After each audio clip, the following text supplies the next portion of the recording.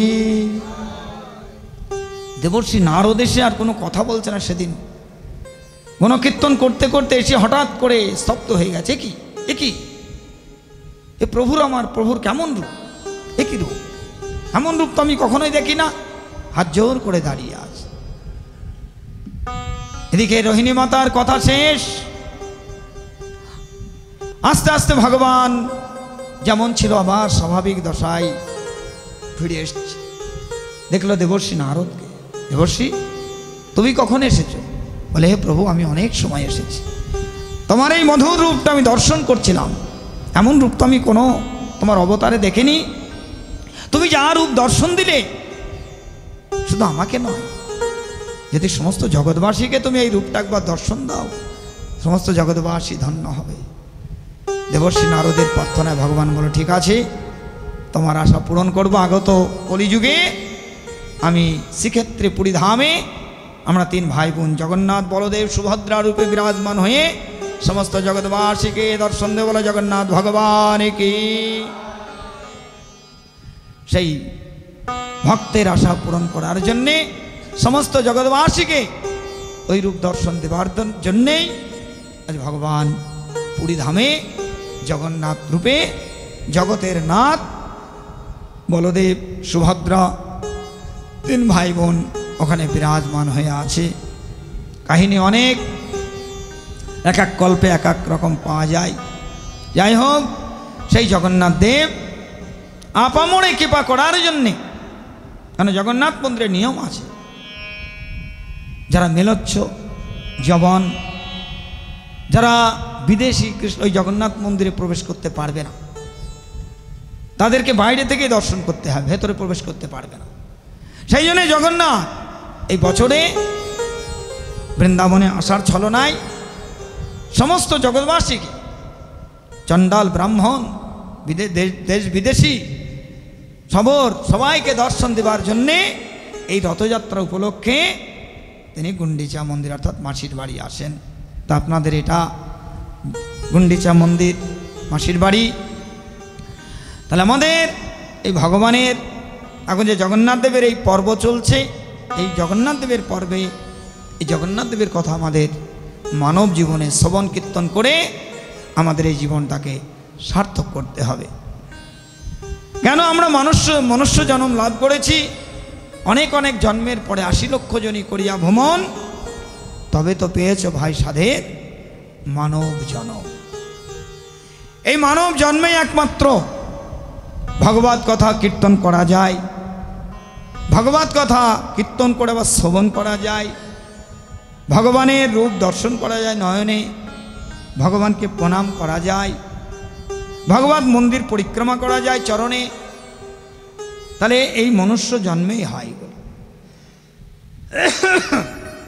অনন্য জন্মে সব কিছু পাওয়া যাবে, স্ত্রী পুত্র আত্মীয় স্বজন পরিবার বন্ধু বান্ধব, বিরাট দেহ পাওয়া যাবে, খাওয়া দাওয়ার অভাব হবে না, সব কিছু পাওয়া যাবে। কিন্তু এই মানব জন্ম ছাড়া অন্য জন্মে এই ভগবত দর্শন, ভগবত গুণকীর্তন, ভগবত শ্রবণ, ভগবানের সেবা পূজা অন্য জন্মে সম্ভব নয়। সেই জন্য মানব জন্ম আমরা পেয়েছি, এই মানব জন্মেই আমাদের ভগবত গুণকীর্তন করে মানব জন্মটা ধন্য হবে। আবার আমরা মানব জন্মটা পেয়েছি কোথায়? ভারতবর্ষ। এই ভারতবর্ষ ঋষি দেশ, এই ভারতবর্ষ দেবতার দেশ, দেবতারা বিচরণ করে। এই ভারতবর্ষে ভগবান যুগে যুগে অনন্ত অবতার লীলা অবতারী রূপে এসেছে এই ভারতবর্ষে। এই জন্য আমাদের পদকর্তা গেয়েছে, ভারত ভূমিতে মনুষ্য জন্ম হইল যার, জনম সার্থক করি কর পর উপকার। ভারত ভূমিতে মনুষ্য জন্ম হইল যার, ভারত ভূমিতে মনুষ্য জন্ম হয়ে যদি আমরা ভগবানের গুণকীর্তন ভজন সাধন আরাধনা না করি, তাহলে এই পশুর সঙ্গে মানুষের সঙ্গে কোনো পার্থক্য থাকবে না। মানুষের মধ্যে আর পশুর মধ্যে কি কি আছে? পশুর মধ্যে আছে আহার নিদ্রা ভয় মৈথন। আহার করে, পশু করে না? পশু আহার করে, নিদ্রায় যায়, মৈথন করে, সংসার বিস্তার করে। আবার মানুষের মধ্যেও সবই আছে, আহার নিদ্রা ভয় মৈথন। কিন্তু মানুষের মধ্যে এক্সট্রা কিছু ভগবান দিয়েছে, সেটা জ্ঞান বুদ্ধি বিবেক, যেটা ভগবত সেবায় লাগানো যায়। মানুষের মধ্যে এই জ্ঞান বিবেক বুদ্ধিটা ভগবান কেন দিলেন? দিল অন্যান্য প্রাণী এগুলো পারবে না, তাদের না আছে খাওয়ার ঠিক, না আছে তাদের আহারের, তাদের নিদ্রার তেমন স্থান, যেখানে পায় সেখানে খায়, যেখানেই তারা সেখানেই মলমূত্র ত্যাগ করে। মানুষের এই জ্ঞানগুলো আছে, সেই জন্যে আমরা মানুষ বলছে মনুষ্য আকার হইলে কি হয়, করহ ভূতের কাম, নহিলে বদনে কেন না বলহ শ্রীকৃষ্ণ গোবিন্দ নাম।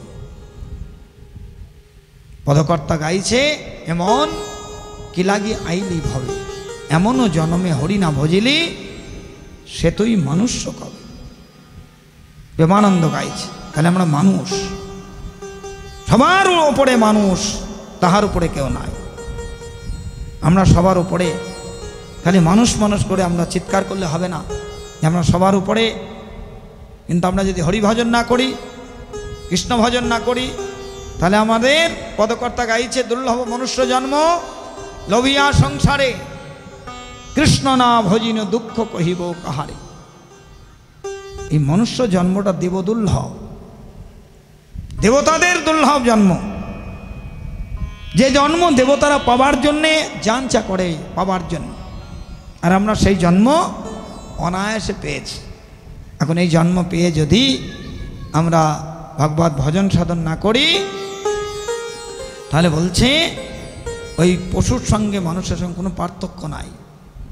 হেমন কি লাগি আইলি ভবে, হেমন কি লাগি আইলি ভবে। প্রেমানন্দের এই ভজন কীর্তনটা শুনুন। এমন জনমে হরি না ভজিলি সে তুই মানুষ কবে, এমন জনমে হরি না ভজিলি সে তুই মানুষ কবে। এমন কি লাগি আইলি ভবে, মন কি লাগি আইলি ভবে। মনুষ্য আকার হইলে কি হয়, করহ ভূতের কাম। মনুষ্য আকার হইলে কি হয়, করহ ভূতের নাম। নহিলে বদনে কেন না বলহ, নহিলে বদনে কেন না বলহ শ্রীকৃষ্ণ গোবিন্দ নাম। নহিলে বদনে কেন না বলহ শ্রীকৃষ্ণ গোবিন্দ নাম।